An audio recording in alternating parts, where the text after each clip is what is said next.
The NFL draft is in the books. Best ball summer is officially underway. We're going to be talking through some of the rookie landing spots and how the market's reacted to those, plus our first Best Ball Mania 4 draft. I'm Alex Irwin, and you're watching The Climb.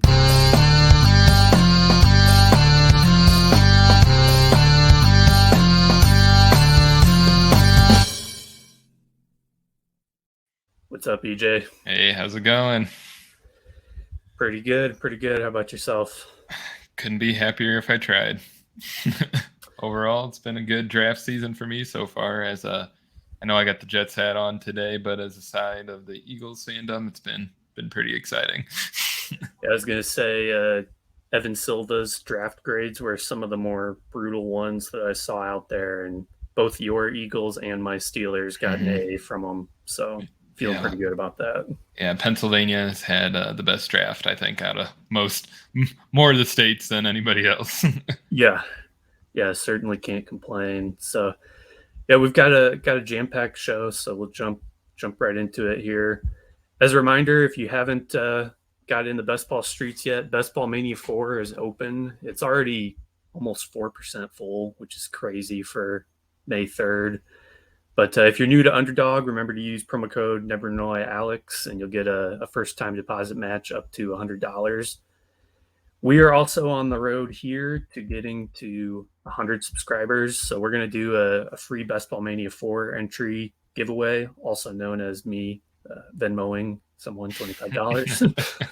But you can enter by following us on Twitter at TheClimbFF or subscribing to our YouTube channel. And if you do both, you'll get 2 entries into the drawing. So we'll draw that once both get to 100 followers. So some exciting stuff there. And I'll turn it over to you here, EJ. Just kind of broadly speaking, this is a look at round 1 and 2 with the offensive skill position players starred. If there was any overarching stuff that stood out to you from this draft? Yeah, I think for the most part that we had a good amount of intuition on where people are going to land, and pretty much where all the first round people landed made quite a bit of sense. The only real surprise came in round 3 with Charbonnet going to Seattle. I feel like everywhere else it makes sense to a certain extent, but there was a few people that kind of jumped off the board, and we'll talk about them here in a bit. At least the one that I'm thinking of off the top of the head, I know we're going to be talking about very, very soon in a second. But as a whole, nothing too crazy. I think that the Cowboys getting the Schoonmaker in the second round, I never had heard of him. And same thing with Luke Musgrave for the Green Bay Packers. I never heard of him. So the tight ends are interesting. And that's really all I got. Otherwise, like I said, everything else really makes sense in my eyes.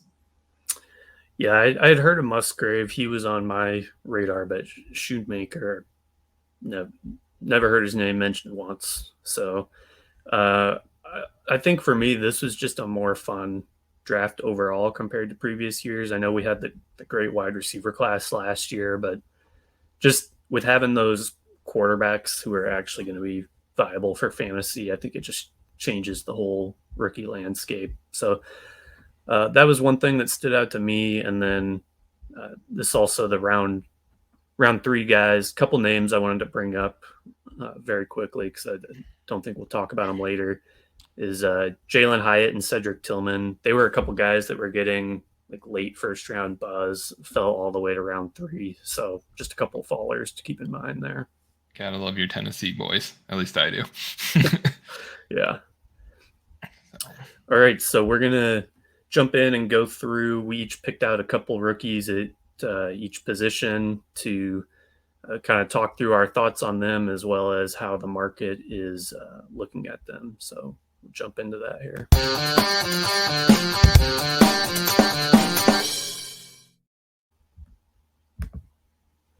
All right, I'll turn it over to you here. All right, off the bat, we got Bryce Young, quarterback out of Alabama, the 101 in this year's draft.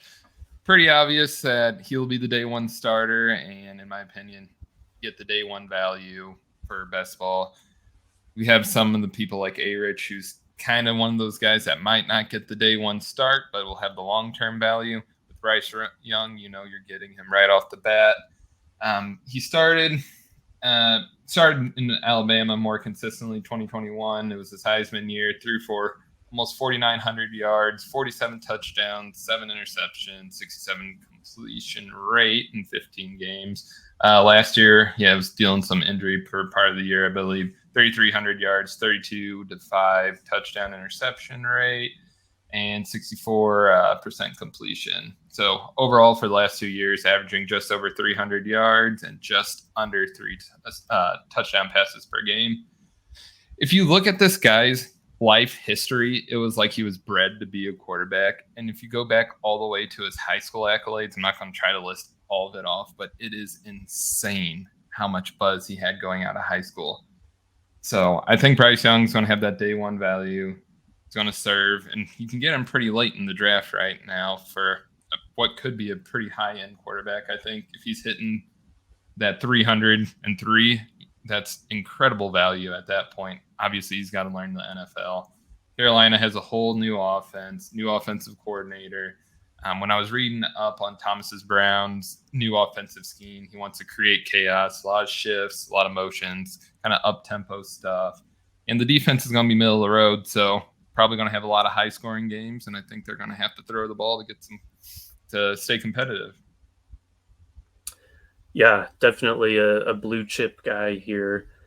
As far as what we're looking at in the table here, the second column from the right is their raw ADP value, and then the right column is what round they're going in. For me, that helps quite a bit with thinking through the landscape for drafts. So that's why I put that there. Definitely. And then below the table is actually from the Deposit Kingdom Discord. The Badge Bros have a feed where people have been posting their draft boards from these Best Ball Mania drafts, and so I think that's actually really useful to see. I pulled the data from like what range was Bryce Young going in on day one of Best Ball Mania, which was last Saturday, compared to where has he been going like over the last 48 hours or so. And so in his case, you can see there's been he's been trending up a little bit, but as we'll see here in a second, that's not a bad price tag for a quarterback. Not at all. And the point I was going to make, what I was saying earlier, with someone like DJ Chark or Jonathan Mingo, both those guys are an easy stack that you could get 12, 13 rounds, especially if Bryce Young is trending upwards. That will be one of the stacks that you should be able to get later in a draft. It does have a lot of high-end potential for very, very, very good value. Yeah, I think Carolina or Houston are probably the two cheapest teams to stack right now as far as getting the quarterback and the number one wide receiver. Definitely. Maybe New England, but I can't really think of another one that would be cheaper. I wouldn't want to touch New England. I would rather go either one of those routes. Only problem is picking who's the one's going to be in those offenses right now. Houston and Carolina is a little bit more difficult. I think it's a little more clear in Carolina. Really, there's two guys as you have them on the board there. So you kind of are taking a coin flip versus going to Houston's room where it's still all over the place. And I will add here too, with Mingo, he is absolutely rocketing up the board. I mean, that's going to be a common theme through this show, is a lot of the rookies are flying up the board as this ADP landscape still is settling. When the contest opened, Mingo's default ADP was around pick 200. By Tuesday morning, he was at 170, and now he's up to almost 150. So realistically, if you do want Mingo as part of your Bryce Young stack, he's probably going in like the 11th, 12th round. So just something to keep in mind there. Yes. He's been getting A.J. Brown comparisons, and I don't know about that just yet. I just know he's a big-bodied receiver, and that's something Carolina hasn't had in quite some time. Yeah. Real quick, just kind of your thoughts. Are you comfortable taking Bryce Young a full round ahead of C.J. Stroud? Right now, I would say yes, solely for the fact that we've kind of seen Carolina's offense be a little more productive as a whole, I guess is what I'm trying to say. I know like last year they ran the ball a lot, especially at the end of the year when Deontay Foreman was running through people even with a bad offensive line. So we know they can score points, and they do have talent at wide receiver, and even Hayden Hurst at tight end. You've seen him play well pretty much anywhere he's gone, even as a backup way back in, it was Baltimore, right? Yeah. So I think he has decent potential around him. Like, we're just unsure of the Houston situation, in my personal opinion. Yeah, I think that's fair. I think I wouldn't want to see the gap between them get too wide, but I don't mind having Bryce a little bit ahead of Stroud right now. Definitely. All right, we'll jump into my pick. No surprise here. I made the case for him in our very first episode. I said I'd be comfortable taking him in the 9th or 10th round. He is already blown by that. I mean, the hype train has left the station. He's going to be a 6th round pick by the end of the summer. That's my projection. I won't go in. Obviously, this is an athleticism, rushing upside base case. Inaccuracy is a big concern here, but really the only thing stopping him is getting on the field. And I got a quote here from Shane Steichen. I think the development of players comes with more experience. I think when you play more, that's how you develop. Practice reps, game reps, I think that's how you develop. So he even dodged a question basically asking if they were going to have Minshew as the week 1 starter. He didn't even come out and say that. So I think if you told me that Anthony Richardson's going to sit the first 4 weeks of the season, I'd still be okay taking him as a round 6, round 7 pick. So I would definitely agree with that, solely for the fact of how high his upside is, because it's like Lamar. It's the Lamar situation. And we've said it millions of times before with the other rushing upside quarterbacks, is that they have 40-point potential at any time they play. Yeah. Yeah, and especially with the way the landscape is right now, where the elite quarterbacks are still going in the 2nd round. I mean, that's a really steep opportunity cost when you could get potentially another elite wide receiver or one of the top running backs and circle back with Anthony Richardson 5 rounds later. So just looking at some of the comparisons here, like all 4 of these guys, I'm comfortable taking Anthony Richardson over them. I think one thing that stood out to me is I'm not going to have much Watson or Dak if these prices hold, because I think I like Tua and Kirk more. But I think these guys are where you start to get into the range of, okay, if you have their stack partners, I would take them over A-Rich, but just on face value, I'm taking A-Rich over these guys. Definitely. And the only person that I would argue against taking instead of him would be Tua, solely for the fact that we know that Miami's going to throw the ball a whole bunch still, and they've got 2 elite wide receivers that could bust off an 80-yard touchdown in one play and at any point in the games, and we've seen it. So it's just a matter of Tua stays healthy or not. But A-Rich, otherwise, I like over all these guys. I would rather have him at cost right now for sure. Yeah, and his climb has not stopped. He was going basically the earliest he was going on night 1 was the 10th round, and you could even get him as late as the 12th, and now you're lucky if you get him in the 10th round. So if he's there in the 9th round of pretty much any draft, I'm clicking on him right now, because I want to build up my exposure to him before he is firmly in the 6th or 7th round, which Absolutely. May not be that much longer. No, I really do think that probably within the next month, as people do like their rookie dynasty drafts and stuff, and they kind of do the research on these players more that they're not super familiar with, that it's going to shoot up. Yeah. Because anybody that's looking at football at this time of year is same thing. They're going to drink the Kool-Aid. Yeah, for sure. Well, we'll jump into running backs here. I got my guy first, Jahymr Gibbs. I'm a little salty that the Lions traded Swift, because I was hoping Gibbs' price would stay down and I could pack my bags before the hype train left. But unfortunately, they traded Swift, and the market is already on board the Gibbs hype train as well. So I got some numbers here for why I'm so into Gibbs. So Swift, the last 2 years, even when the Lions hated him, had a 16% target share. Since 2014, among college running backs, Gibbs ranked number one in yards after catch per reception, and another efficiency metric, he was first in yards per target over expectation. So that's ahead of guys like Travis Etienne and CMC. He also had an elite yards per route run each year in college. So shout out to Scott Barrett from Fantasy Points for some of those numbers. He was 80th percentile in elusiveness and breakaway. I guess the concern with him, the knock on him, is the size. He's just below 200 pounds, so there is some concerns that he's not going to be the 3-down guy, especially with David Montgomery there. But I don't think he needs to be to return fantasy value.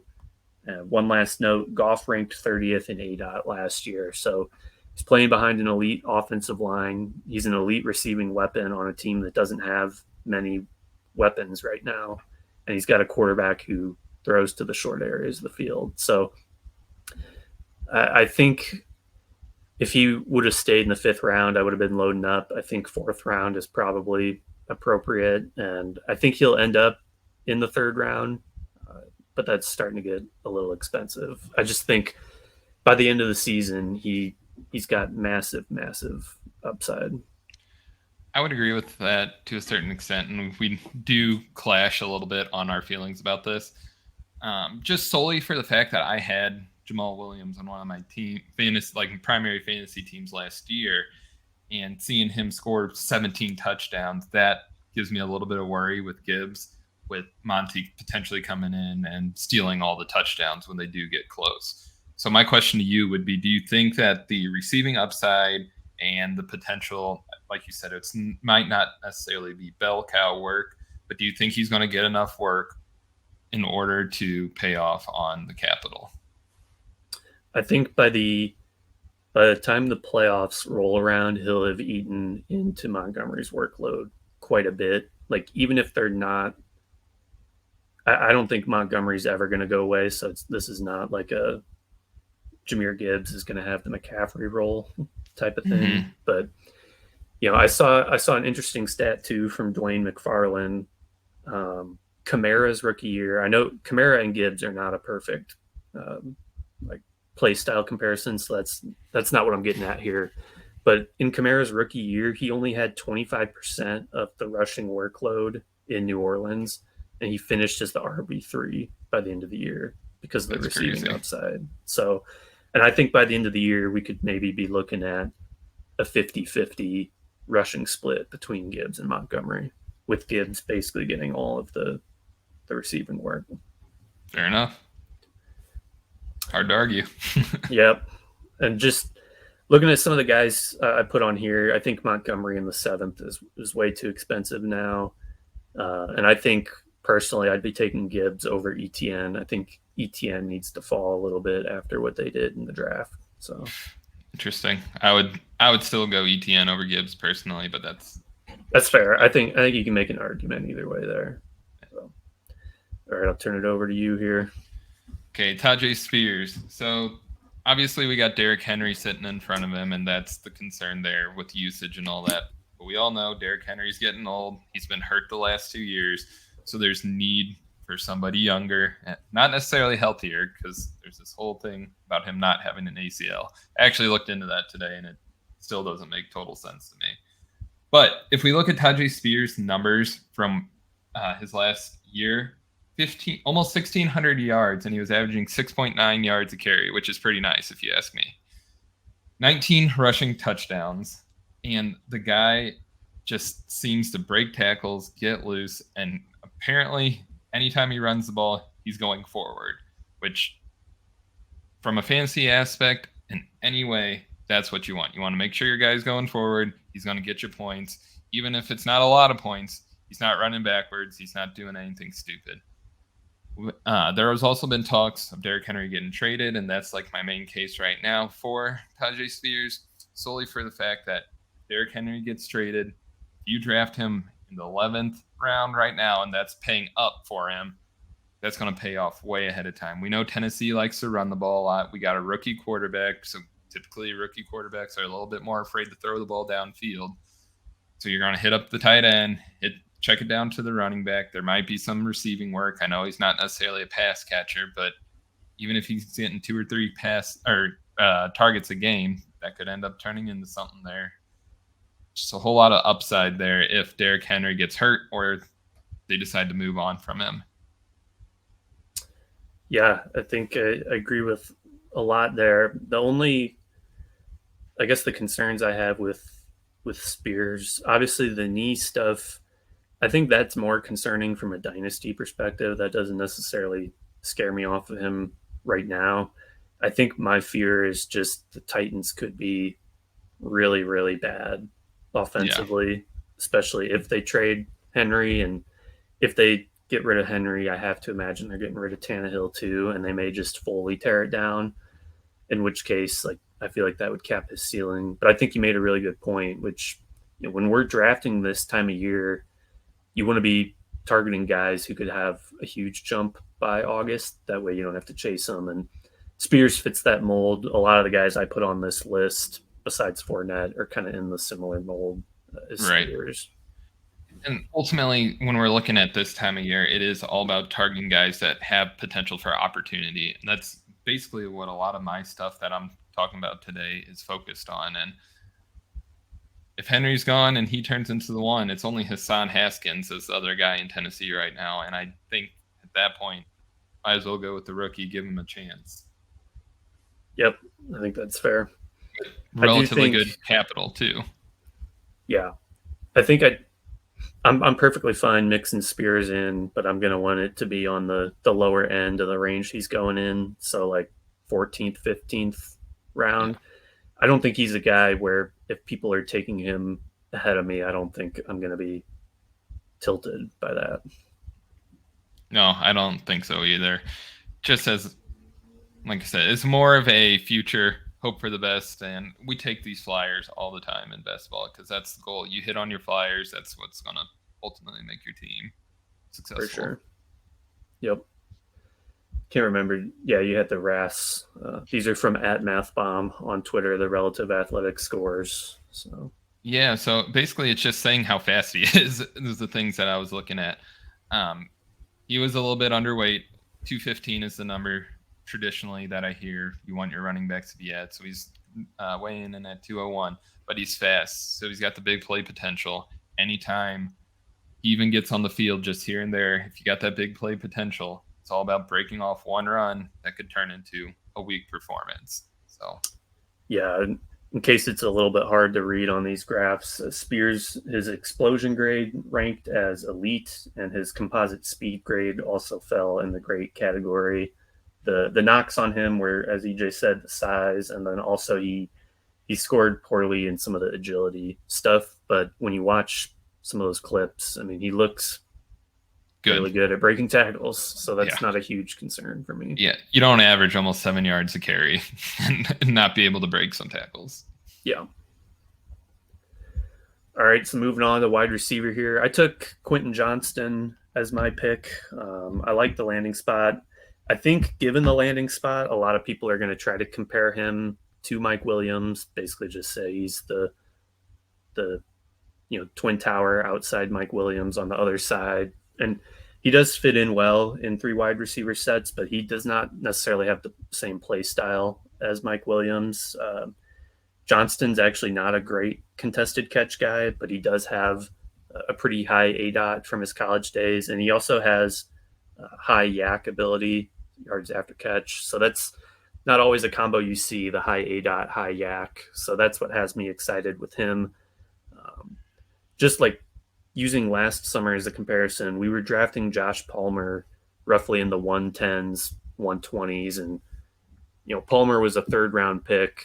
I expect Johnston to be much better than him. So his 8th, 9th round price tag, I think, makes perfect sense. And he does have contingent upside if Keenan or Mike Williams end up getting hurt, which has been a pretty common theme these last few years. Right. And that's exactly where I would have gone with Quentin Johnston too. Mike Williams or Keenan Allen pretty much didn't play together the whole year last year. So that's automatically stepping him into that wide receiver 2 spot, and we know that Chargers like to throw the ball. So yeah, and they added Kellen Moore too, so I think they're mhm. going to be a lot more willing to throw the ball downfield than what we've seen from the Chargers.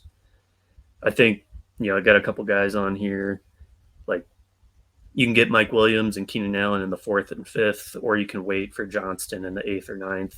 I'm fine with all of those at price, but I think the one that stands out to me is Johnston versus Odell. I mean, I'm taking Johnston all day over OBJ. So Yeah, I'll take the young rookie over a guy that's 30 and somehow getting paid 15 million for 1 year, and yeah, I'll definitely take the first year rookie trying to prove himself versus a guy that's pretty much on the tail end of his career. that's the only thing that gives me any pause about fully fading Beckham is like, well, they did pay him 15 million. Right. But anyway, I'll let somebody else take that risk personally. yeah, exactly. So my wide receiver is Jordan Addison, and solely for the fact that I like him on the idea that Minnesota has completely changed their offense at this point. Dalvin Cook is on the way out. He's not the main guy. And I don't think Madison is going to become what Dalvin Cook was at any point. Jordan Addison in 2021 was dominant at Pitt. He had 1,600 yards and 17 touchdowns in 14 games. It's pretty crazy. When he transferred to USC, didn't have as big of a season. So I think the Vikings are kind of looking back on that year and seeing it just seemed like he was always open. No matter where he was going, he was always open. He makes tough catches. The catch on the screen right now is incredible. Yeah.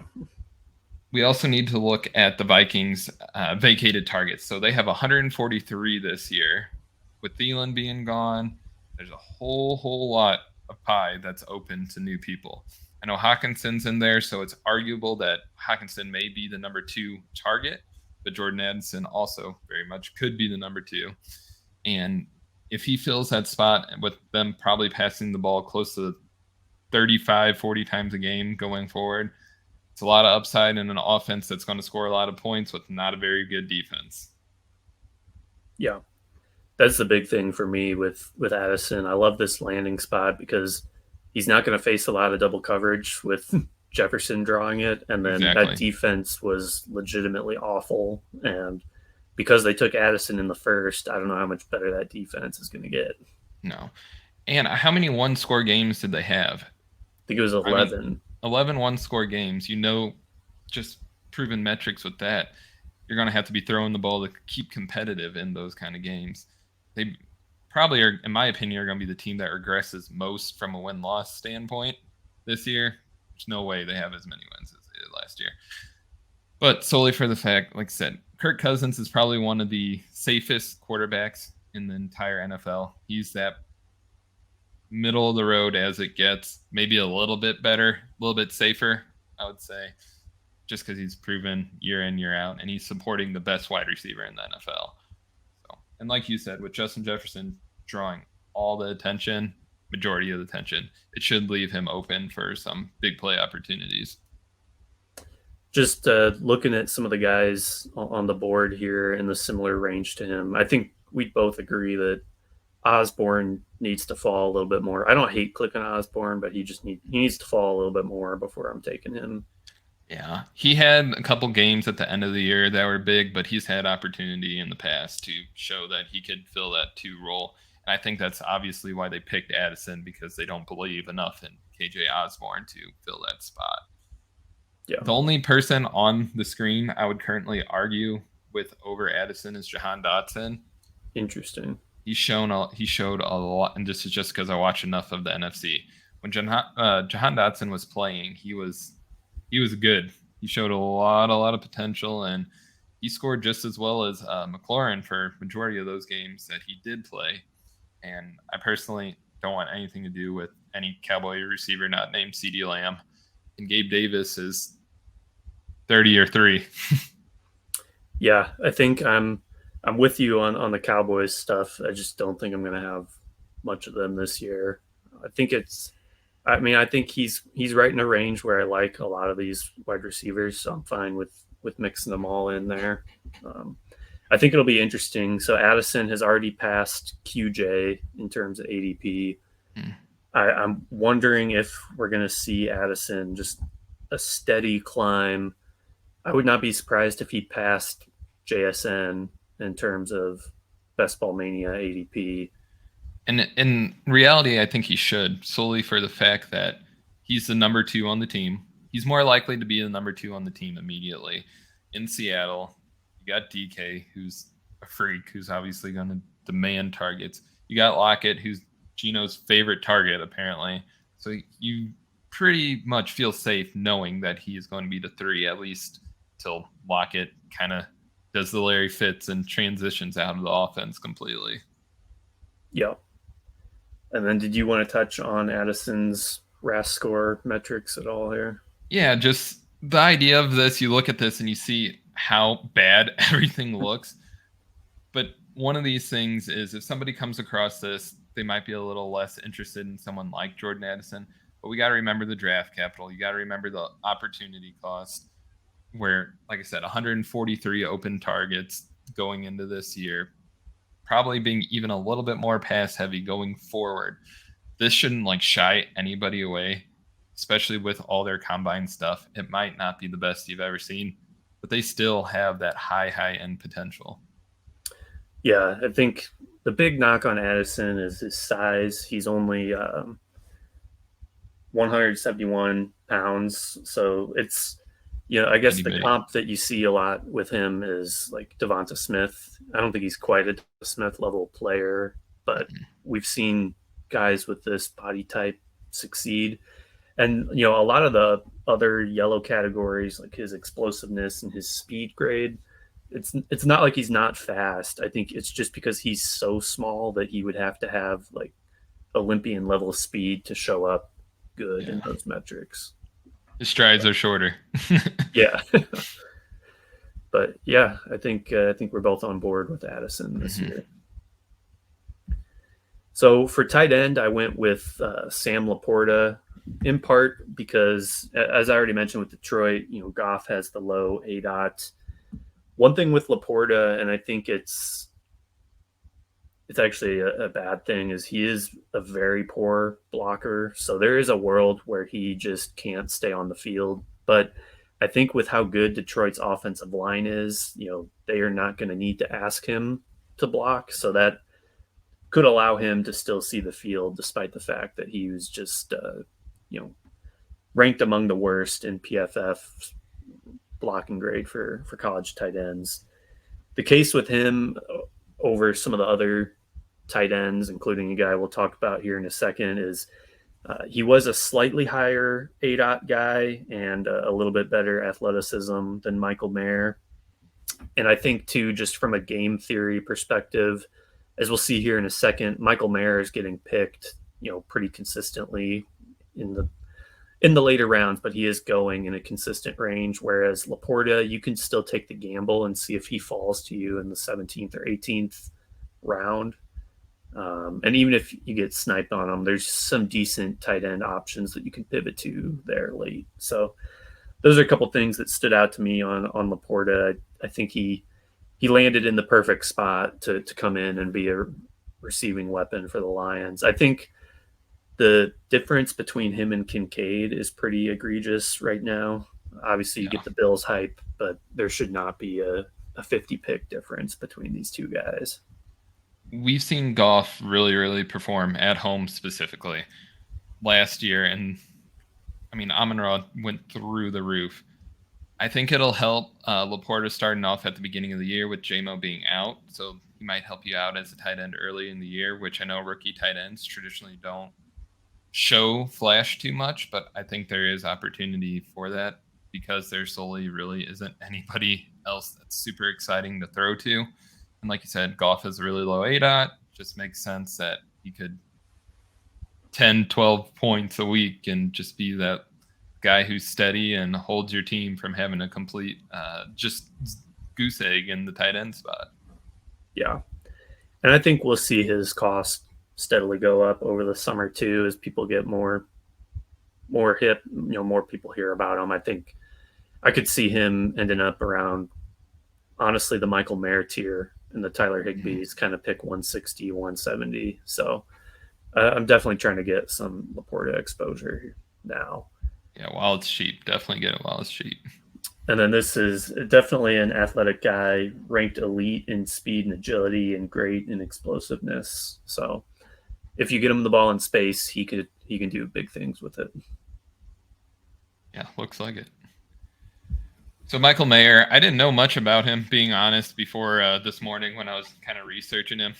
But after watching a few videos on him, and I saw the name Baby Gronk quoted, and that's literally what it was. Probably about the third video I saw that, and I was sitting there watching him, and I'm like, this guy is just like Gronk. And then they said it, and I was like, wow, this makes so much sense. It just seems like he's one of those guys that can be on the field 24/7, and that's all you can ask for when you have a tight end, because it just hides the plays better and all that. And he set I think it was the record for most most touchdowns by Notre Dame tight end, the 18. He had about 800 receiving yards both years he was there. Vegas traded up to get him. We already know what Vegas tight ends can do specifically. Waller was a monster there. Even when when Waller was hurt, would sub in here and there. He had games that were pretty amazing. So there's a whole bunch of vacated targets in Vegas too. 191. I'm not sure if that's the highest, but that's way up there. So there's a lot of opportunity for him to come in and flash right off the bat. He has that super high draft capital.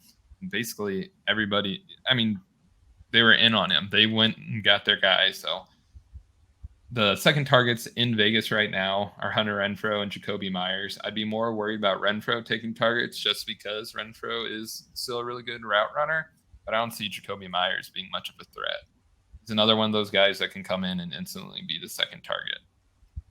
Yeah, and I think unlike LaPorta, Mayer, as you said, he can play all the snaps. He's a really good blocker. They're not going to take him off the field. And then I know people hear like, oh, he's a good blocker. That's not good for fantasy. No, we want high snap counts. Like, yes, it's bad if he blocks on every single play, but he's not going to. He's going to be on the field. He's going to do both. And that just gives even more options. You can audible at the line and become a receiver right off the bat right there. So versus your bigger guys that aren't going to, they're less likely to get the targets. Yeah.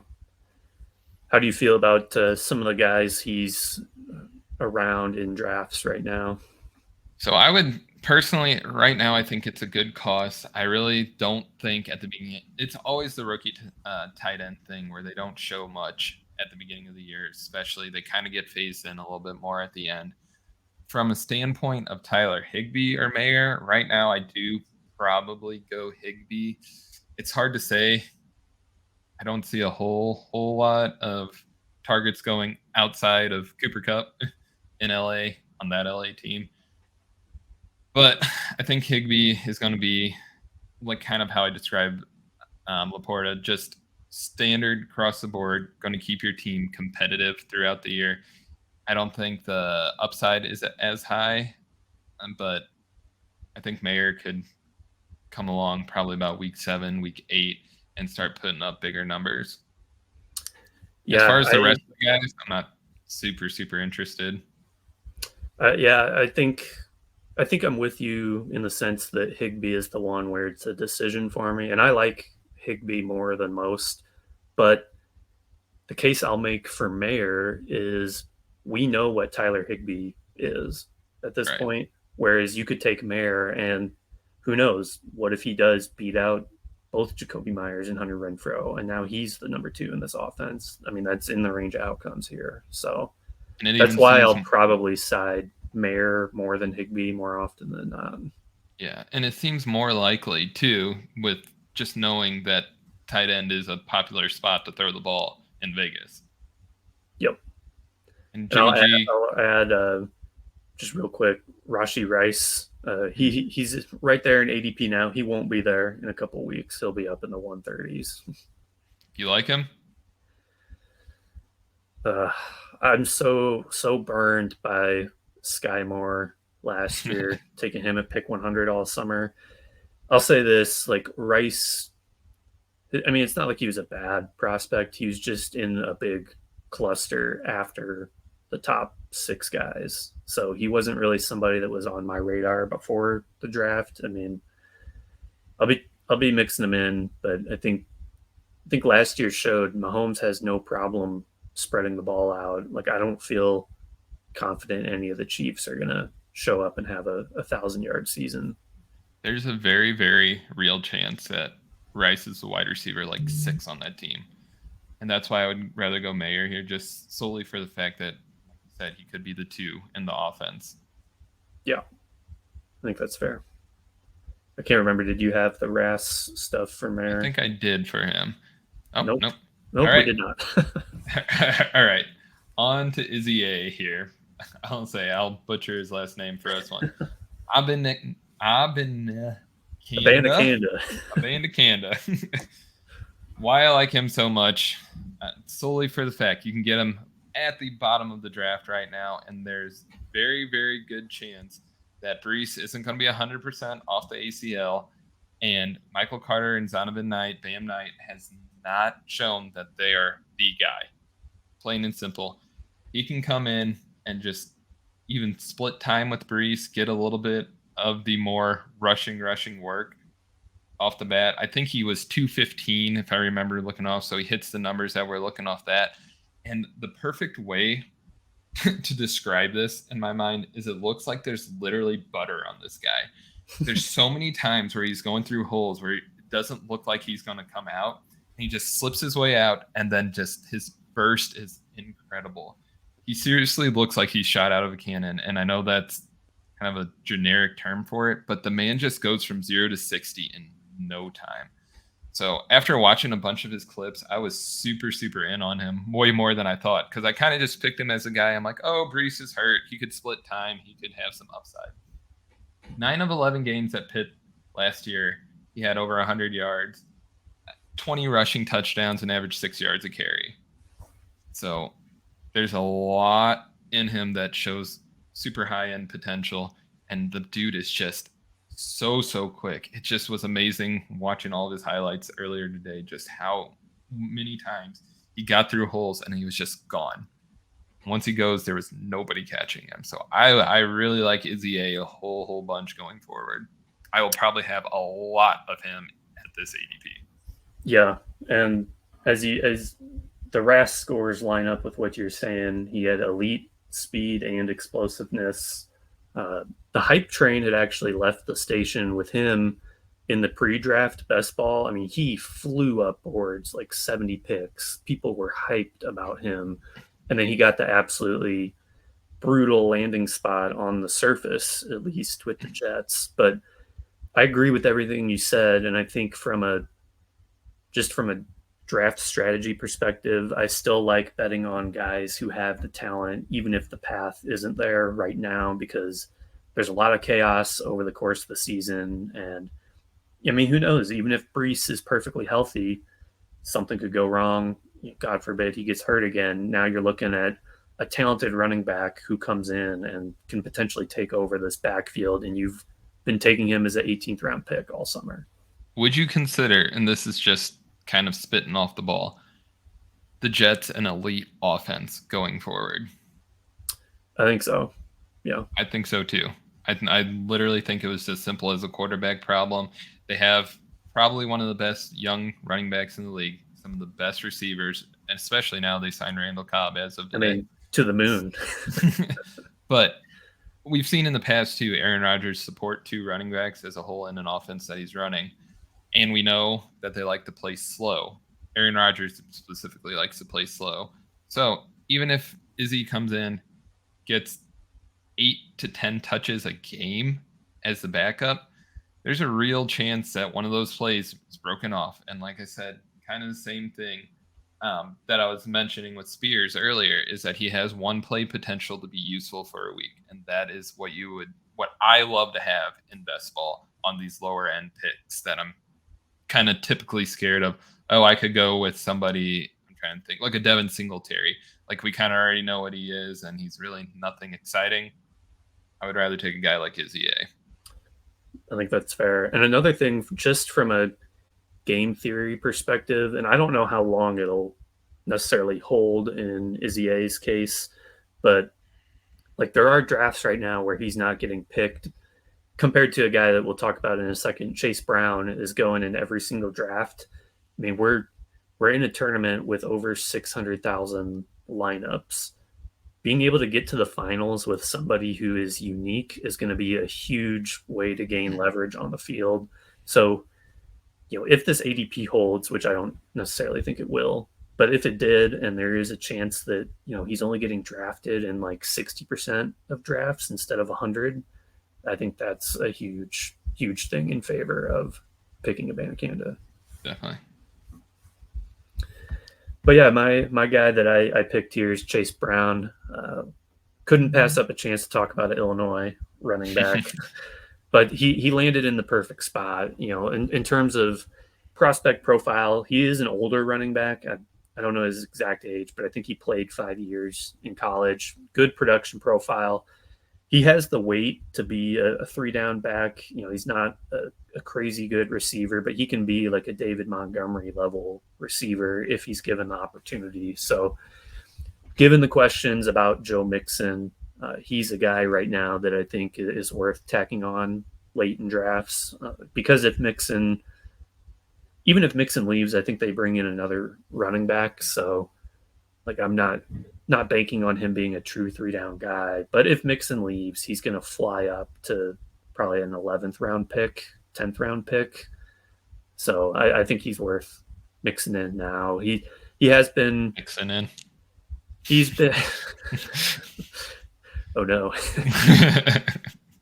His ADP is kind of starting to settle. There were some people who were really aggressive with him on opening night, taking him in the 12th round. Now he's kind of settling in almost like the Tyjae Spears range. So yeah, and that's how kind of I'm looking at it too, is there's questions around the immediate running back that's in front of him.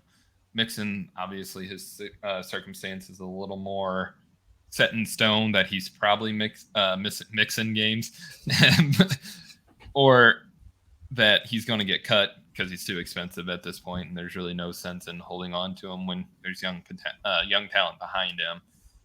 So I do like Chase Brown a lot on that reasoning, and I think he was elite in Illinois.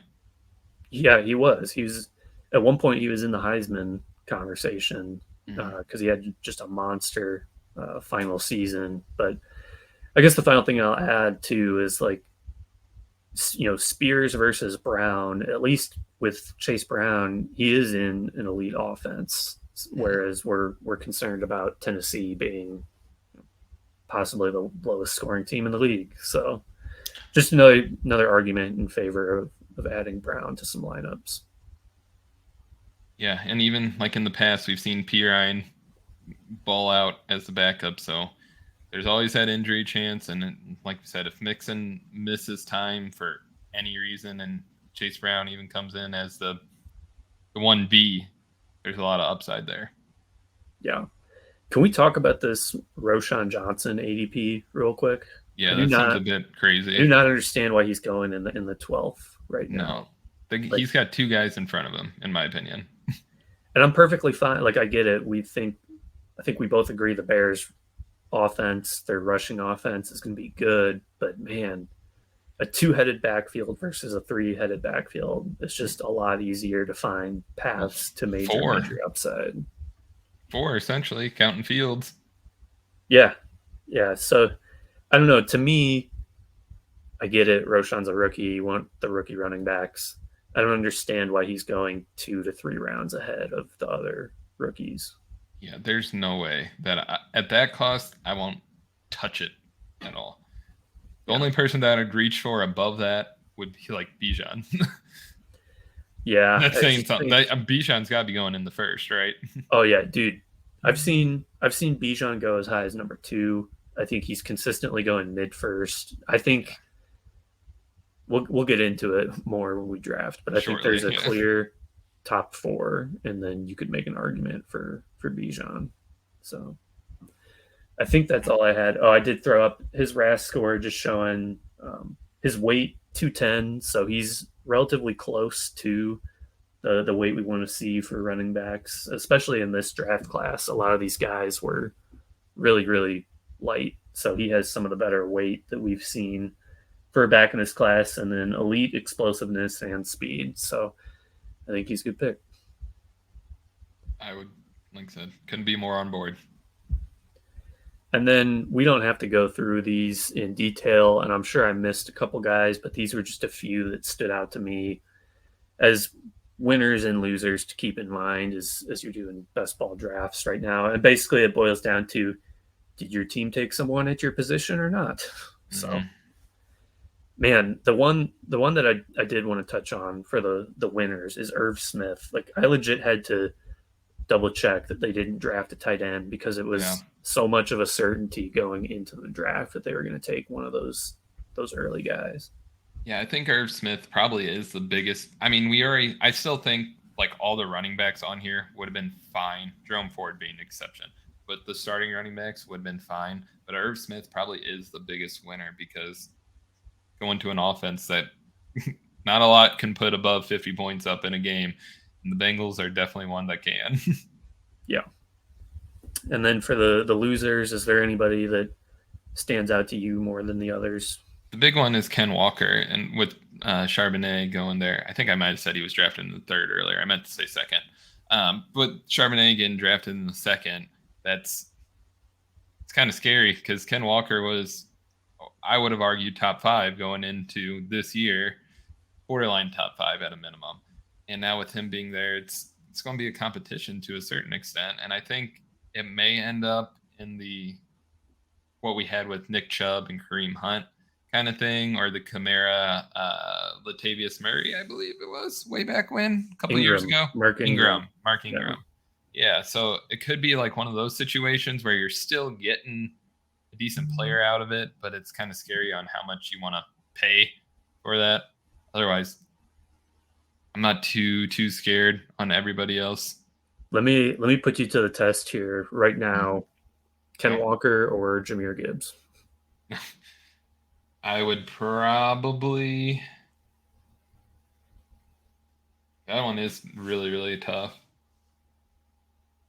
I feel like for me to stay on brand, I need to say Ken Walker. Yeah. It's Gibbs for me. Surprise, surprise. Yeah. It's hard, though. Yeah. I think with Walker, like, he's very explosive, so he's definitely not a guy I'm going to full fade because he can win a week. But, yeah, he takes a hit for sure. Then, yeah, that's really it. I'm going to say Dawson Knox is irrelevant now. I would say, too. Yeah, I don't have any of him. It's a weird pick because Knox is still under contract for 2 years. So I don't know if we're going to see more 2 tight end sets out of them. I don't know.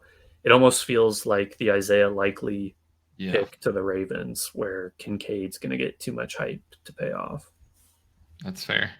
Yeah, otherwise I think it's pretty obvious looking at the veterans on why you don't like them as much anymore. Yeah. All right, man. Well, if you're ready, we can jump in a draft here. I know. It's first one of the year for me.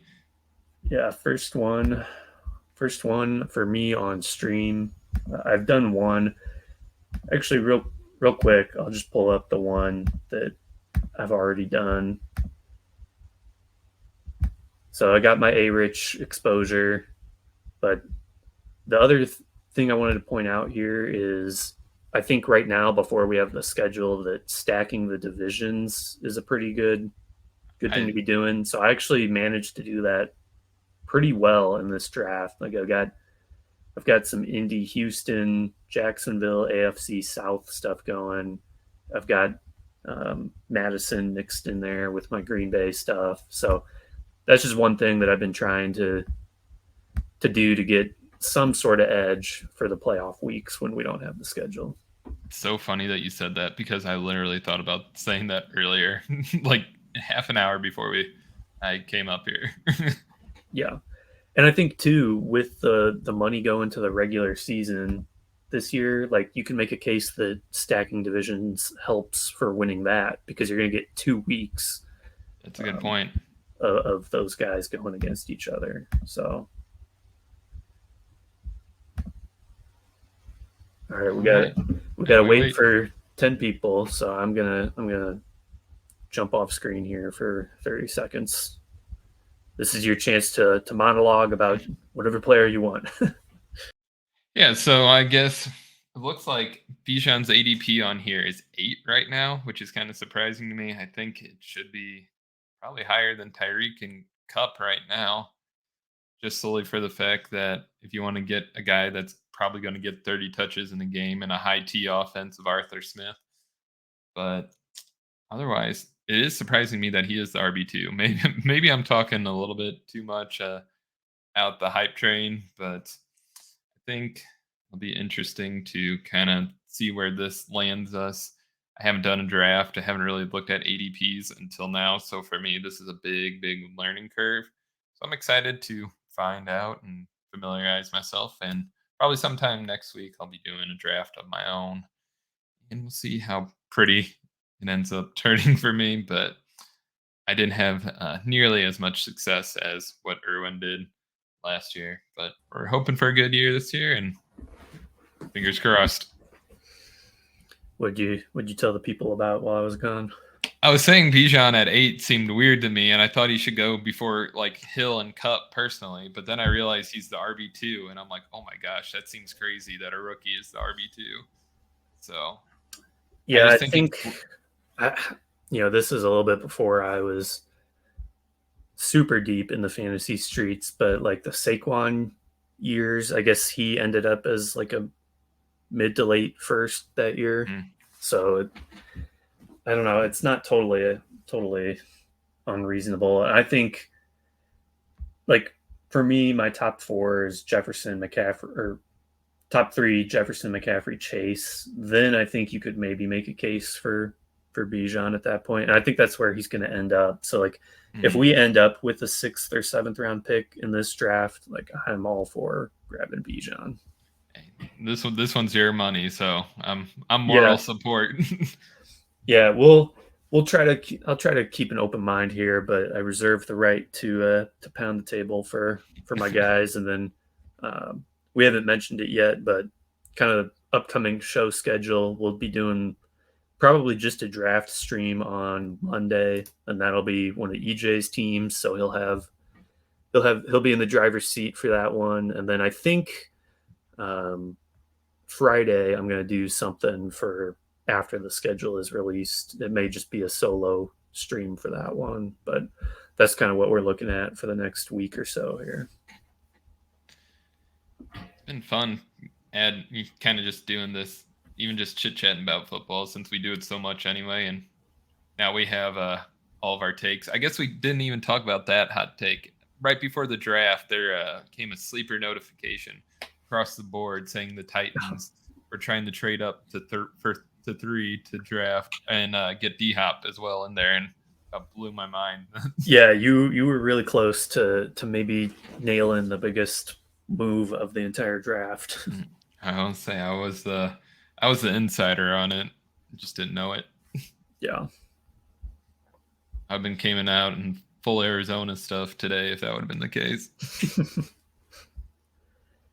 So really where I was thinking with this, how do you feel about Cup and Hill this year? Because I have concerns about Hill and Cup as a whole, mainly for the fact that Tua is hurt, whatever. Whoever's the back, it's Mike White, right? Yeah. I guess Mike White isn't the worst person ever for that offense, actually. It's relatively similar play styles. But and then I think Cup is scary to me. Yeah, the Rams quarterback room drops off really fast. I mean, we talked about it in the NFC show. Like Cup was still elite when he was on the field. So, all right, we got pick 3. Let's see who's in this room. If we got any, we got a decent amount of badges. So we might have to worry about a wide receiver run in this draft. But personally, I think if he's there, if I won't have the choice to decide, but if I did, I'm taking Chase over McCaffrey simply because I like a lot of the running backs that are available around the 2-3 turn right now. Definitely. Yeah, I'm glad I'm doing one with you to kind of, before I just jump into it, to get my eyes on how things are looking. And one thing I'll say too, as we're going through this, like I'm basically assuming that the rookies are going to come off the board around higher than what they're listed. So it may seem like a reach on the surface, but I think until we know where these prices have settled, I think that's worthwhile.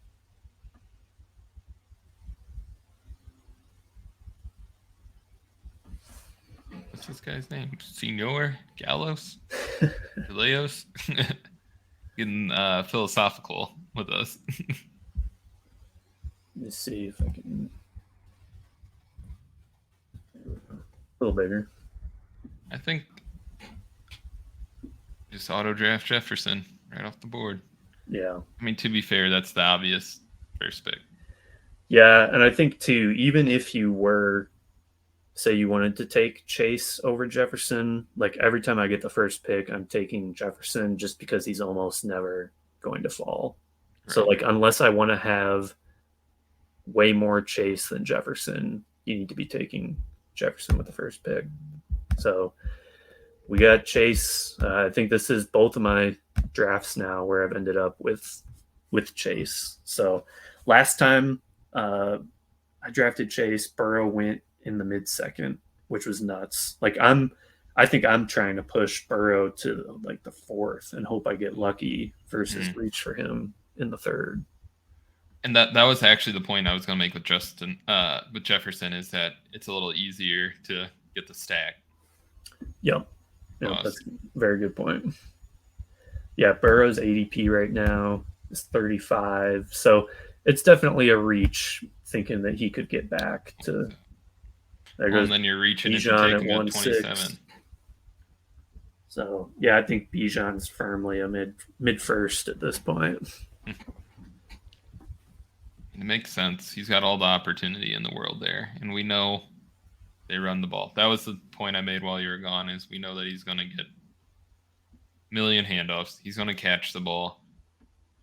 33-year-old Cordero Patterson can become a top 10 running back for fantasy.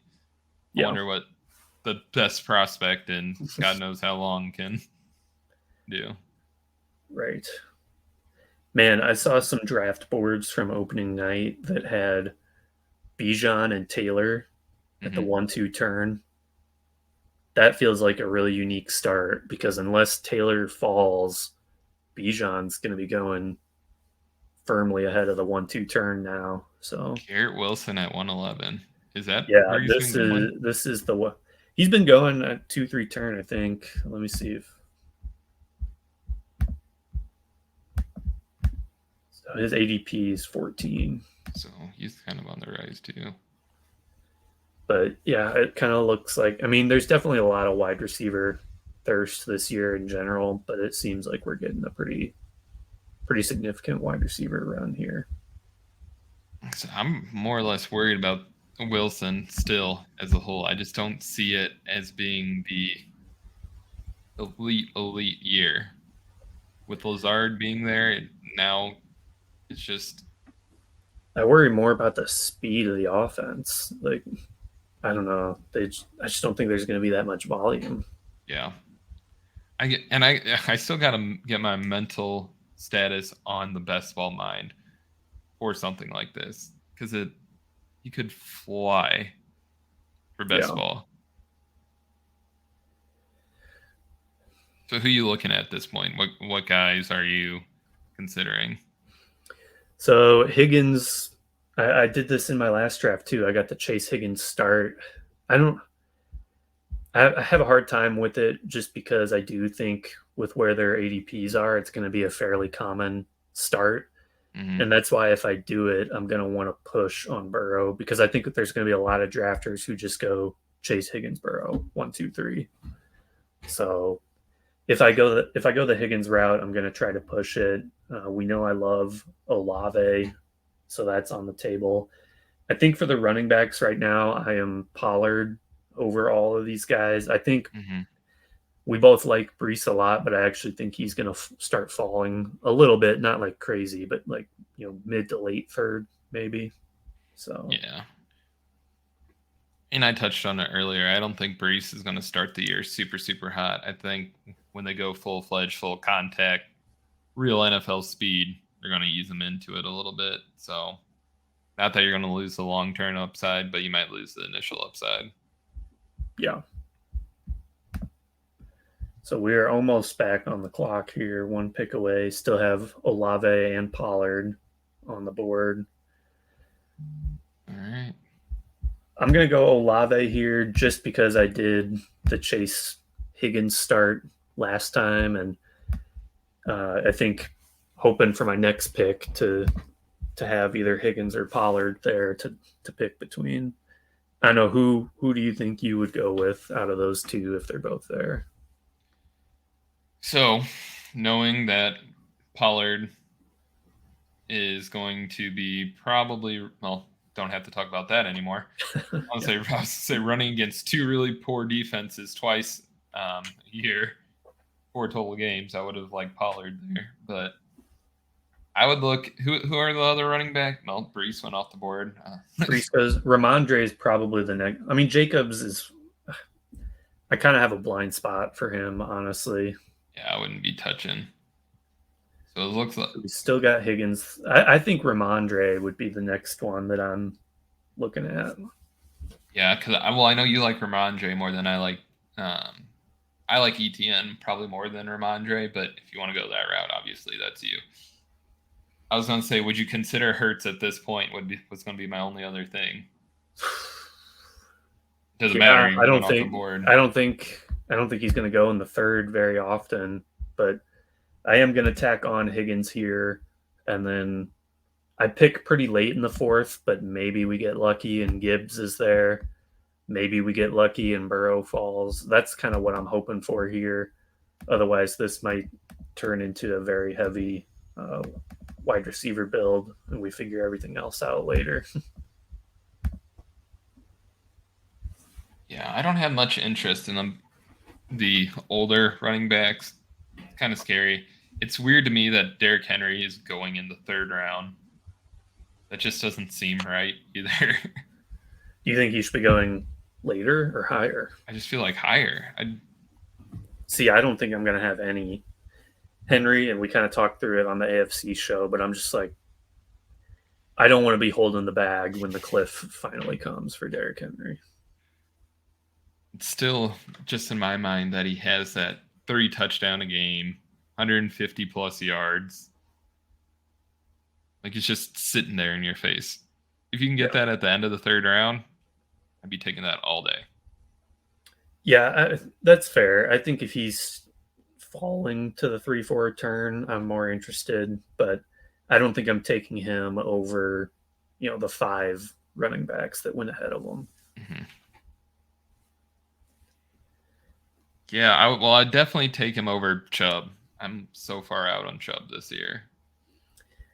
He's another guy I have a hard time with. I've seen some people out there whose opinion I value starting to say they feel like he's undervalued, which I don't agree with that, but it at least makes me want to get some exposure. I just think I'm going to have such a hard time because I'm always going to be clicking Pollard or Bryce or Ramondre over Chubb. Mm-hmm.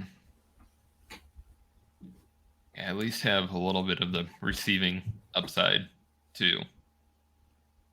Ah, damn it. There goes Burrow. I was just starting to get some hope. But we did see a pretty good run on non-wide receivers in round 3. So, if these teams start scooping up some wide receivers, well, there goes Gibbs. Just starting to get my hopes up on that too. On the bright side, you do have Carr as an easier late round quarterback to stack. That's true. We got him. Obviously, we have 9th round Anthony Richardson. Honestly, could be 8th round Anthony Richardson. Looking at some of these guys, DJ Moore might go. I believe the guy who picked Fields is sitting there ahead of us. I don't know. How do you feel about this cluster here of receivers? I guess just in terms of correlations, Amari fits in with the Cincinnati guys, or Drake London fits in with Olave. Yeah, that's the two people I was exactly going to say. I think Drake London still will be the one in Atlanta. And I know with Bijan being there, there's probably just the scare of less work going that way because I think they can easily dump it off and give it to him a few more times. DJ Moore, I don't have any interest in, just as a side note. I do not feel comfortable with. That's fair. So. And just looking ahead, we're probably in a spot to go. Kittle is interesting to me just because there's not much else. There's not a lot at running back unless you feel strongly about Miles Sanders here, but I don't feel great about that. Well, so. Yeah, I'll say I personally like Sanders going into this. I think just because we've seen it with the bad running backs do well with him. Or do well in Carolina, excuse me, and then but yeah. 4 wide receivers off the board. We're back to my roots here, just ripping heavy wide receiver. If Kittle's there, I'll probably go.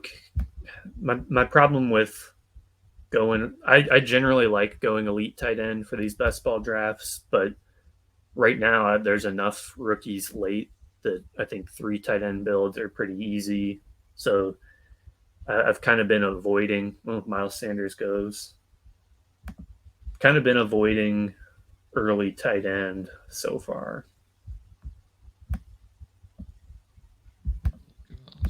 I think JSN's probably going to fall.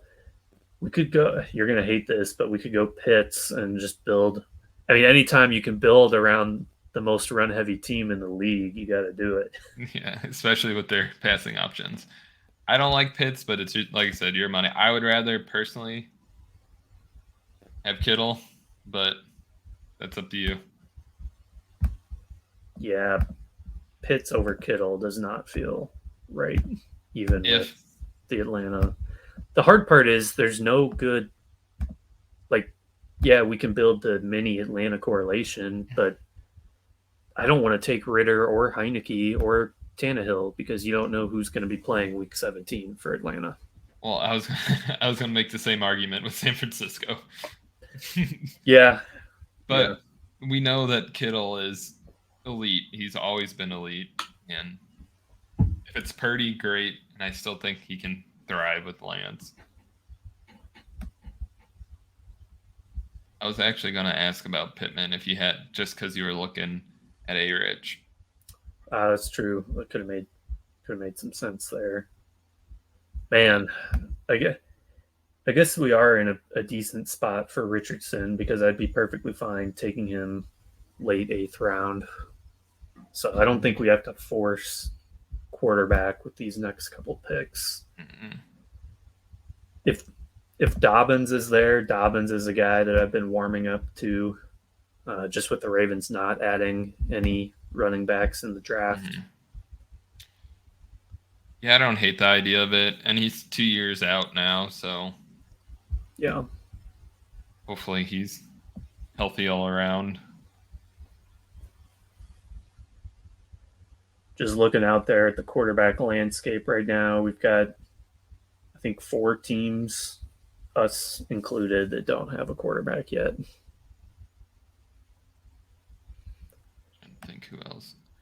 It is kind of a hard drop off in quarterbacks this year. I feel like once you get rid of like the big name, probably like this group in particular that's on the board now, after that it gets a little scary. Yeah, I'll move us to the side here for a second so we can see the whole list. Geno is still a guy to me that I think is underpriced. I think that offense can be really, really good. But yeah, the The rest of this group, they make sense as stack options, but they're not somebody that I'd necessarily build a lineup around. Um, as far as Man, upside, it's like Danny Jones might be the the highest upside left. yeah. Well, A-Rich, obviously, but Danny Jones, too, is kind of fits the build. We didn't really talk about the Swift to the Eagles stuff. How do you feel about him? I feel like it makes the backfield more confusing. Yeah, that's where I'm at And too. I don't really. It's one of those things where if people fell pretty late, I might take them, but otherwise, I'm just like, not like super, super excited about it. Yeah, just with how little the Eagles throw to their running backs, plus the Hurts vulturing TDs, All of them. there's a lot that needs to happen for Swift to have a path. So sixth round Swift, like I'm perfectly fine with mixing in all of them, but I would want Swift to be a little bit cheaper. Right now, we've still got Dobbins at the top of the board. Um, Otherwise, got guys like Akers, Mixon, Montgomery. Dobbins just went off. So this is even when I don't necessarily need like a wide receiver here, this is just a gross spot in the drafts to I me. was about to say Lockett, too, was the guy that I liked most that was on the board. Connor's Initial. still there. He's a bit of a reach. We I come don't know how back you around in feel. 6. Akers versus Mixon. Do you have a? We have the Cincinnati bet. We could bank on Mixon being on the team. That's what I'll go with. Yeah, makes sense. I think Connor's going to get a lot of work right off the bat. So I like Connor a lot for best ball. As long as he stays here. healthy. So we're early 7th. That's probably about the highest that a guy like Addison would be coming off the board, but we could throw him in the mix as well. Or we've got guys like Pickens and Deontay Johnson falling as well for something Steelers related. Yeah, that wouldn't be bad to go with the Cincy players.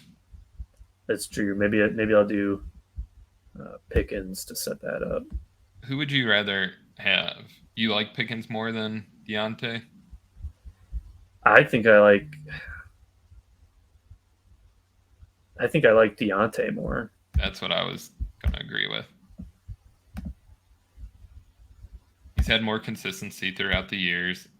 He's proven he's a target earner and he's due for touchdown regression. He had one last year, wasn't it? I don't even know if he had one. I'll look it up. Maybe he did, but if he did, it would have been really late in the season. So far, our team build, we're sitting at 1 running back, 5 wide receiver, 1 tight end.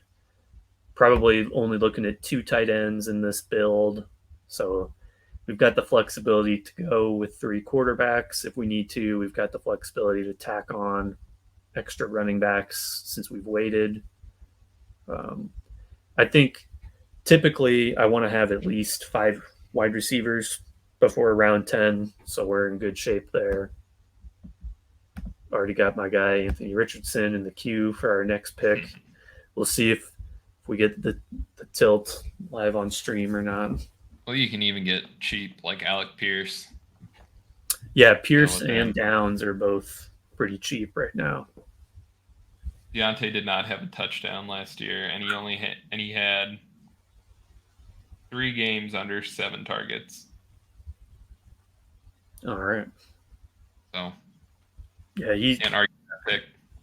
We just gotta hope the offense takes a step forward. But I mean, if you give him the numbers that he had last year with even like 5 or 6 touchdowns, I think he's pretty good. He's probably easily a wide receiver too. Yeah, definitely low end. And there's no way the guy who gets the most targets is going to have no touchdowns in your team unless Muth steals them all. Kenny Pickett was also another quarterback you can take late pretty. Yeah, and I talked about how I don't really like him for best ball, but he actually makes a ton of sense paired with Anthony Richardson. Mm-hmm.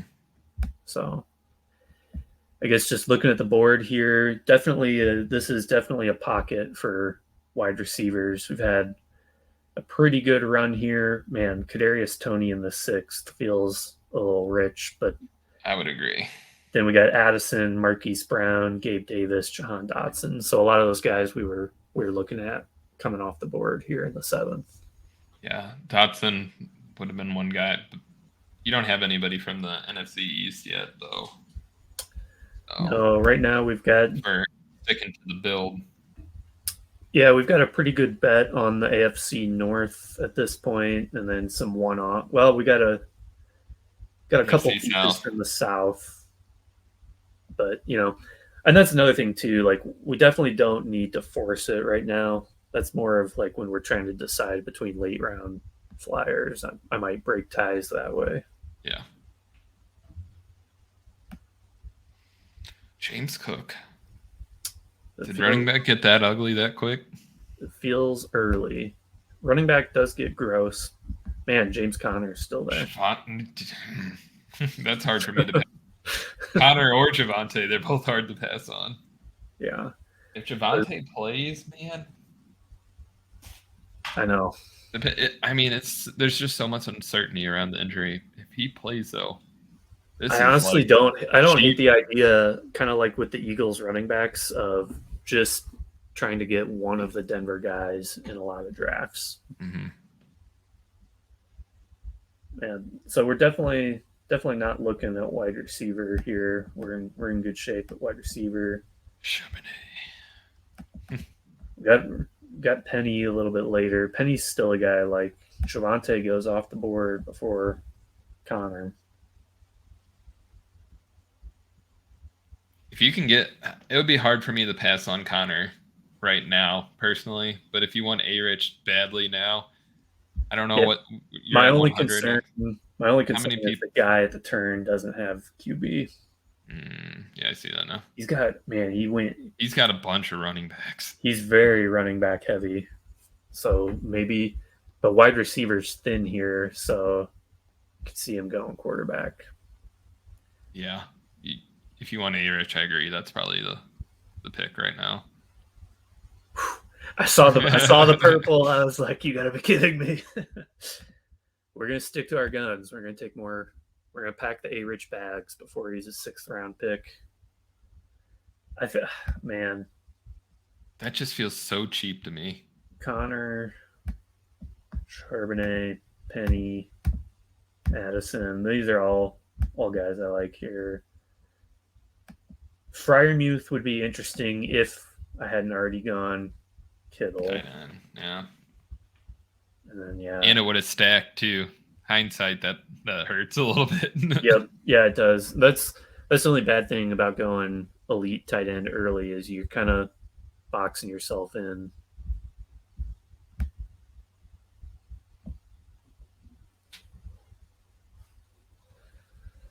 But yeah, I think I don't love Conner just because of thank God I don't have to take him.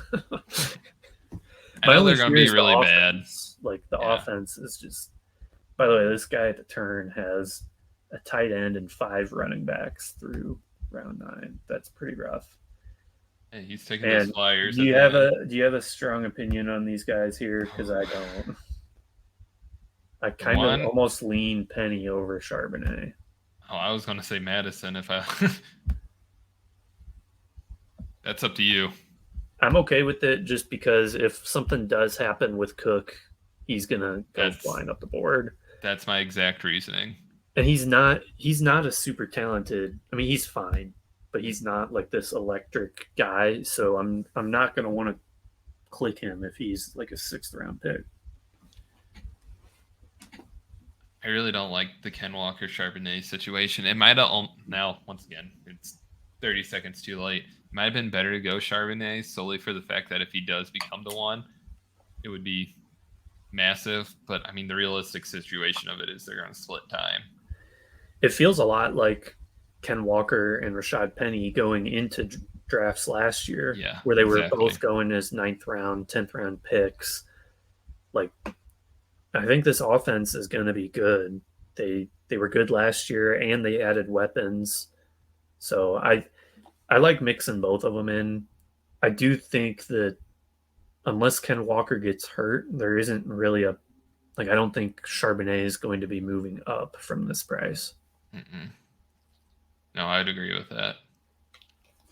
I feel like he's going to be one of those guys that every time it comes around, I'm going to be like, just can't do it.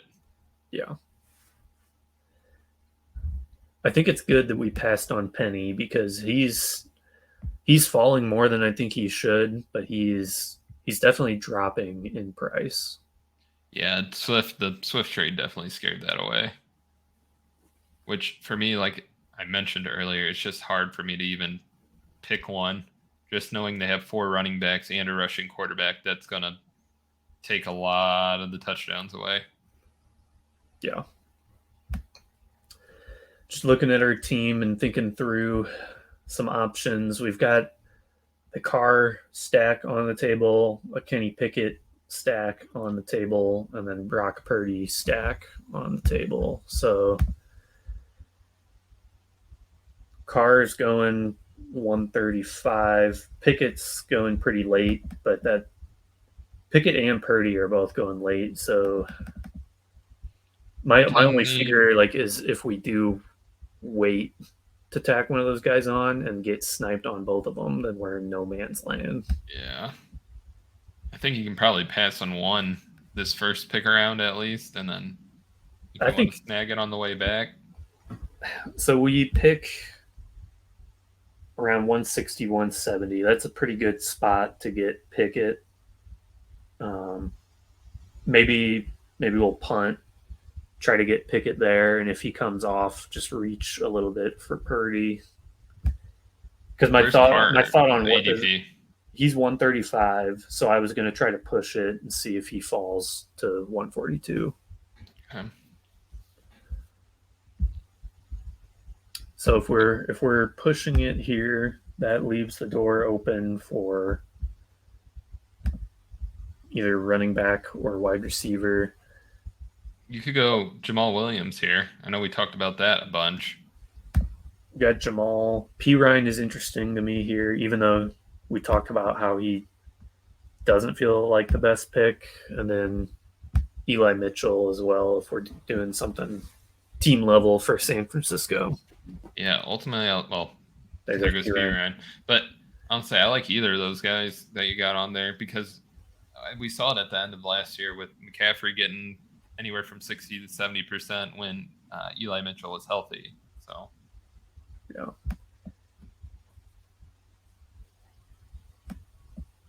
Trying to look at the other guys. It's weird, like not being in control of this. I know. There, yeah, I'm just like, yeah, I don't know who's left. I'm like, yeah, we had a bit of a run there with P. Ryan and Jay Willie. I'll throw A-Chain on. I'll take Mitchell here and throw A-Chain on the board on the way back because I'm not really seeing anything.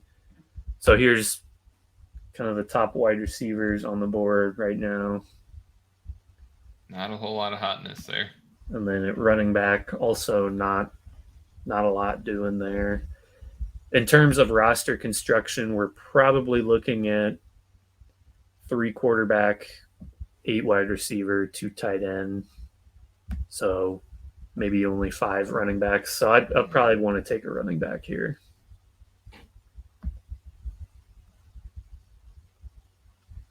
Yeah, I'm trying to think who I even like about who's on the board most. You can make the same case for Miller as we were with Jay Willie, but yeah, that kind of feels like a reach at this point too. We'll grab some A-Chain. He's a bit pricey for me, but he's fun. So exactly, and he's got some upside. We know the offense is going to score a lot, and the other guys are old. The other running backs are old, so yeah. So now we wait and see if we get Carr to fall to us. Let's check in on. We'll throw Alec Pierce in the queue as well. Looks like our next set of picks would be a good spot to grab him. So that's kind of the hope right now is that we get Carr and Pierce. I think if we get Carr, we could potentially get by with only doing a 2 quarterback build. You're going all in on A-Rich. Yeah.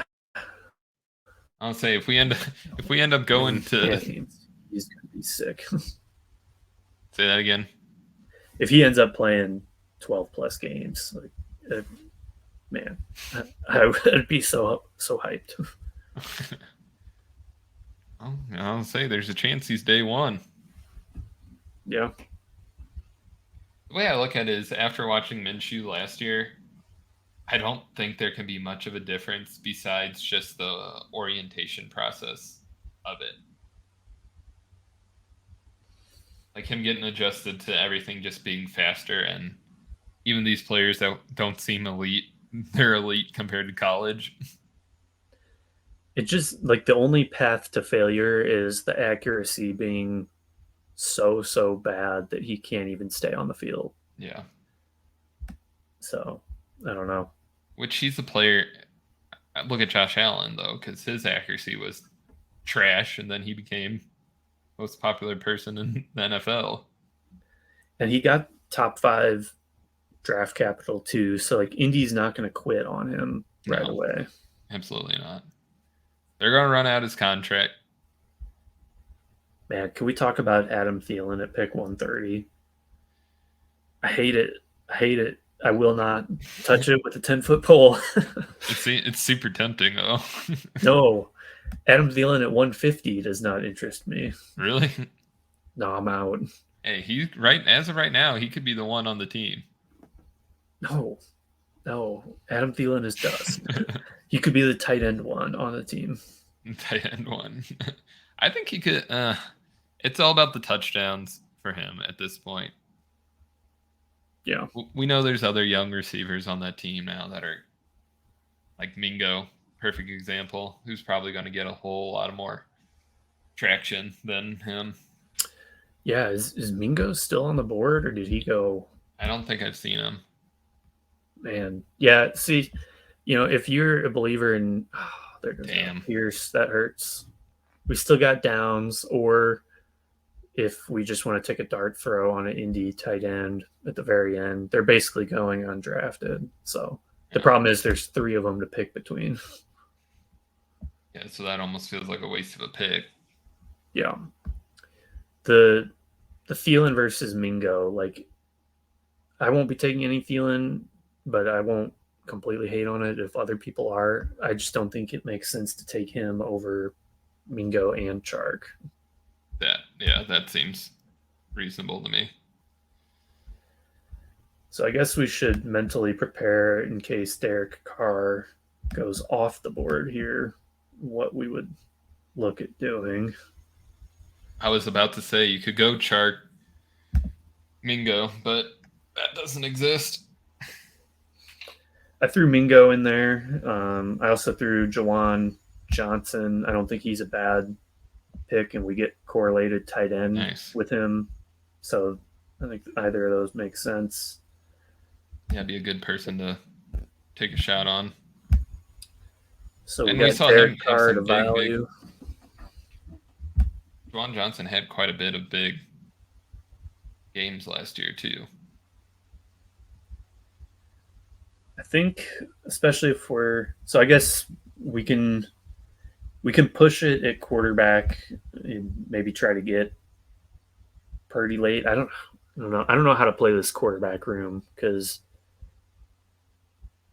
I don't know how much a third guy is going to add over Carr, but it also feels too thin to just go with 2. I think it would just stabilize the team, if anything, especially those first couple weeks if A-Rich doesn't play. Yeah. For the running back room, I think this is a build where we can get away with 5. It just depends. We'll probably need to think about wide receiver here. So, no Taysom. No. I guess these are kind of our options for this pick. Either we go with Mingo or we look to add in a Carolina The only thing I was gonna add to that is if you want to go AFC South, you could look Texans late. Yeah, I think we'll wait on that. We'll go ahead and let it take Mingo. I didn't have a strong feel there. We got a long wait, but maybe one of those Saints guys will still be there. I don't know. Because you could get Stroud, and then I don't know where like Nico Collins is going or any of those guys, of course. All right, so much for Johnson falling. There goes your guy, Bryce Young.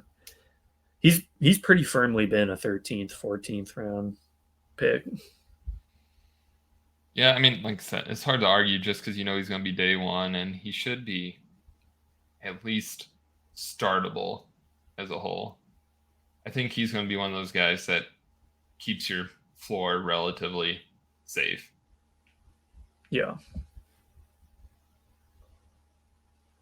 I will say from watching the Bryce Young highlights, it was amazing to me watching how many balls that Jahymr caught. Oh, really? It was sickening how many times there was a deep ball, and it was just, and Jameson Williams. It was over and over and over. He went in the early eighth round in this draft. That feels way too high, especially given the regular season prize added into this. I think, it's probably got to be like pick 120 before I start thinking about JMO. Yeah, get to a point where you're taking guys that you really, really don't like that much. But we saw a pretty good run on all three of the New Orleans guys we were looking at, so we'll have to go a different direction here. So we got. I'm just throwing guys that we can consider into the queue here. Nico, if we want an AFC South. I don't know if Downs came off the board, so he's fallen quite a bit. 175. So he might not be bad to go now. Well, we probably wait till the second pick that comes around to get him if you want to stack it. Yeah, I think that would make sense. And then we'd be sitting at 7 wide receivers. So maybe look, Kenny Pickett. I just have a hard time. Like, yeah, it's safer, but I don't know how much more upside it offers. Yeah. I mean, that's the exact point. You're going to stabilize, but I don't think there's going to be any super excitement. Tyjae, forgot about him already. All these guys we just talked about. Your guy Tyjae is sitting there. So Kenny Pickett came off the board. Thank you, Sean G, for saving me from that decision. I guess if we're not doing a Pittsburgh stack, Jaylen Warren doesn't make a ton of sense for this team right now. I wouldn't hate grabbing Tyjae. Tank and Chase Brown are also interesting here. We went with Mixon, so Chase Brown doesn't make a ton of sense unless we're. I guess it could be a way to get unique because how many people are drafting both of them on the same team right now? Only problem is this contest is open for another 2 months. So, well, you don't have to make that choice either. All right, the draft room is helping us out in a big way. So, is Tank gonna be the 2 in Jacksonville? I think so. Because I know they re-signed Hasty. What we could do is go. Irv is fun, but without Burrow, I don't know how much he helps this team. And just somebody keep in mind. All right, so we're up here.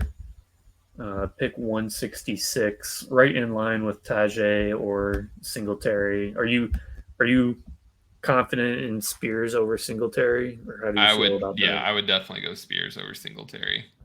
All right, I think Spears is a guy that I'm probably going to be a little bit lower on than you, so I'm actually okay with taking him here and having you force me to get some exposure to him.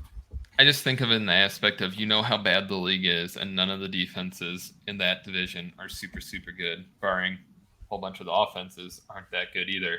So you're either going to get some really low-scoring, sloppy games, or you're going to get some high-scoring games. So Yeah, there's upside in it. for sure. So we're probably done at running back unless we get to the final round and want to tack on a sixth guy. We got 6 wide receivers. I'm thinking of adding 2 more, and then probably just 1 more in the tight end department. Trey Lance goes here in the 14th. He's a guy who I've seen go as late as the 18th, which at that point I don't mind mixing him in. It's just hard to tell yourself a story where he's actually playing week 17. He very much could, though. That's the thing. He could start the year and Purdy could never see the field again. Yep. And if he does play, he's an absolute steal at these prices. Kind of look at it, I think I said this in the NFC episode, but it's like Geno and Drew Lock last year. Yeah. So Irv and Nico both came off right before me, but Downs makes a lot of sense here with this team. So right now we've got Richardson and Derek Carr, a running back room of Mixon, Madison, Elijah Mitchell, Devon Achane, and Tyjae Spears.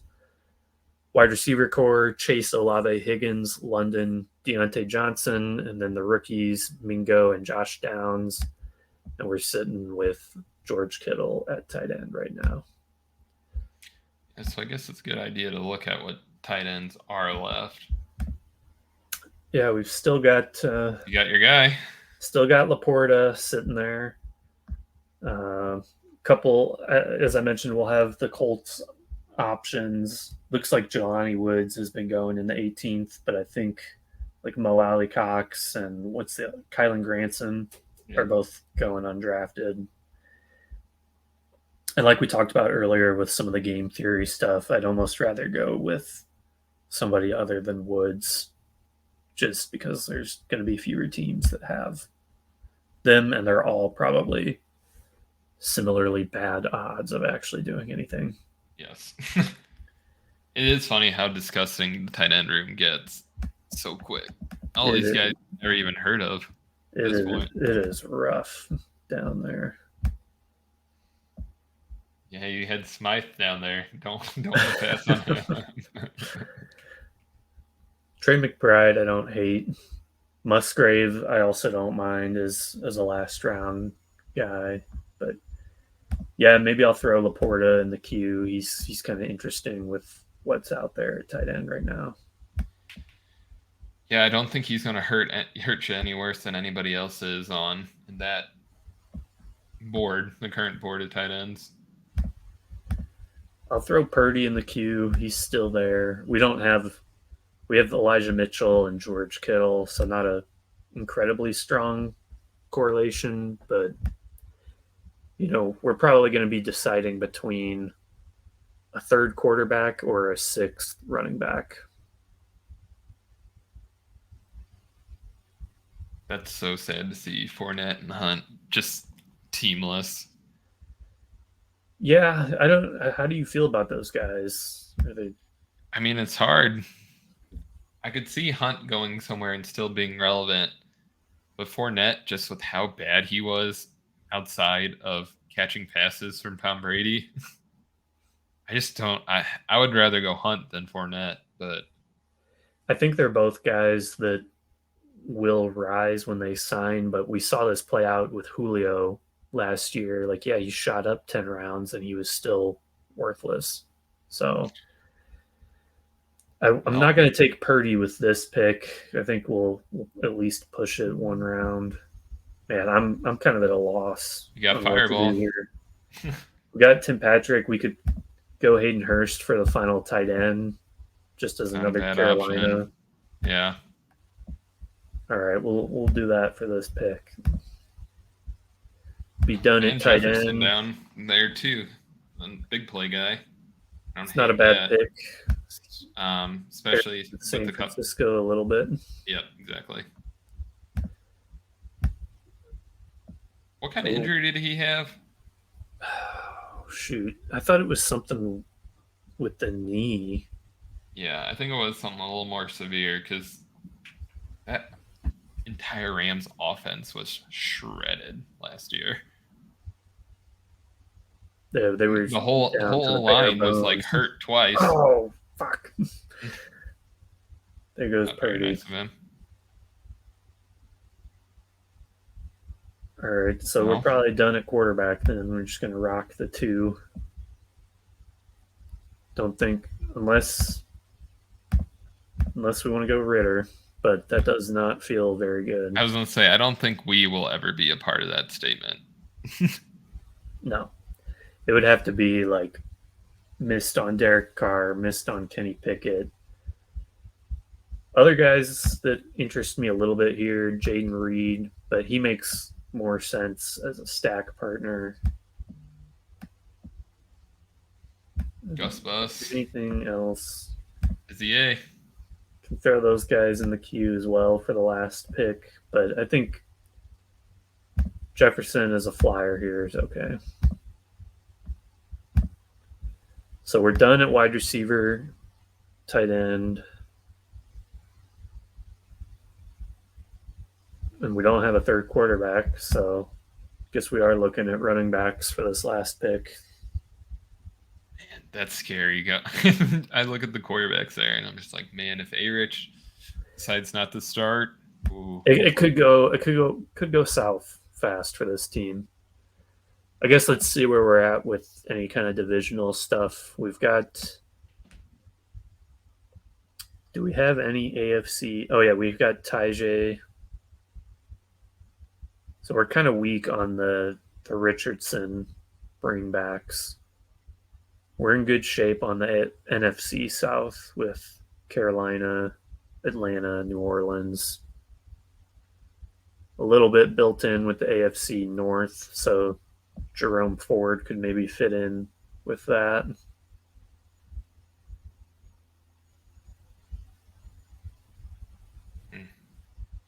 Yeah, it's Clyde. Clyde's practically going undrafted. That's crazy too. I know. Did you see they brought McKinnon back? Yeah, so he's gonna. I mean, Clyde's gonna be the third. Yeah, that's crazy. Sitting there thinking about that. So much potential a couple of years ago, and now he's just non-existent. And he was a top 5 running back through like 4 weeks last year.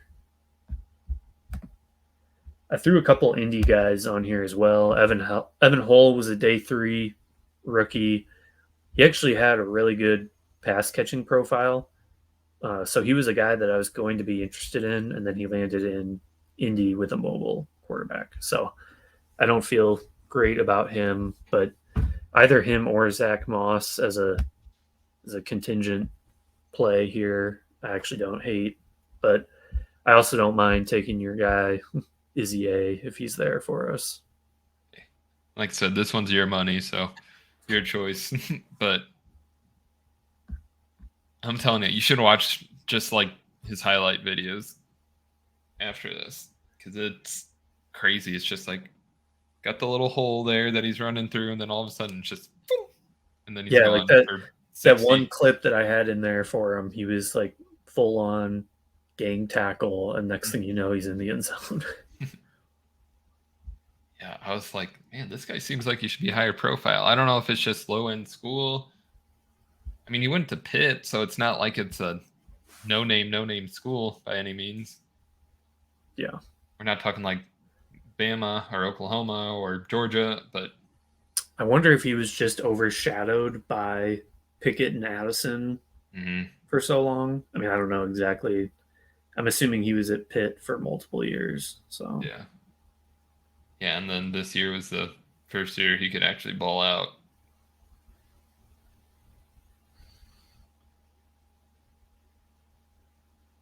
Almost coming around here. 4 guys on the board and 4 picks before us.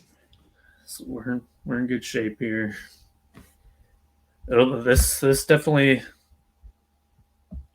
it feels like a dicey team with Richardson and only two QBs, but We'll definitely have worse teams. this is true. We did pretty well as far as stacks go, so I'm pretty happy with this team. And the receiver room's pretty amazing, so it's just a matter of if the running backs hit and if A-Rich plays. I mean, I feel That's like with it this right kind of there. build, that's always going to be the question.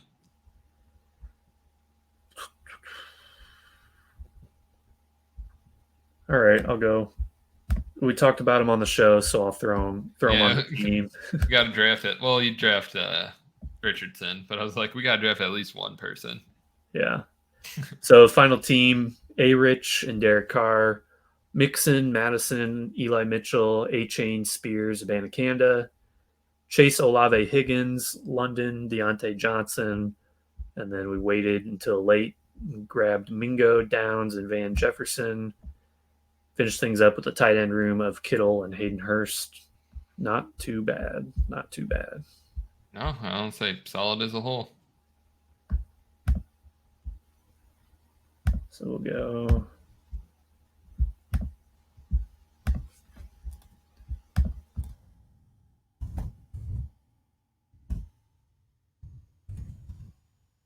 See how much it changes in 3 months before the season.